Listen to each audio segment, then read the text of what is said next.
Welcome back. So let us go through the question. A man stands on a rotating platform with his arms stretched horizontally, holding a 5 kg weight in each hand. The angular speed of the platform is 30 revolutions per minute. The man then brings his arms close to his body with the distance of each weight from the axis changing from 90 centimeter to 20 centimeter. The moment of inertia of the man together with the platform may be taken to be constant and equal to 7.6 kg meter square. What is his new angular speed? So we have to neglect friction here. So the moment of inertia when hands are stretched is 2 mr square. Now if you put the values of m and r that are respectively 0.5 and 9, we get it to be 8.1 kg meter square.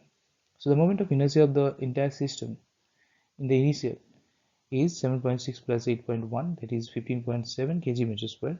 Now the moment of inertia when hands are folded is 2 into mr square equals 2 into 5 into 0.2 squared, that is 0.4 kg meter.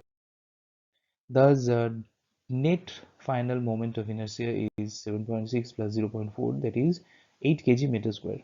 Using conservation of angular momentum, we can write I1 omega 1 equals I2 omega 2.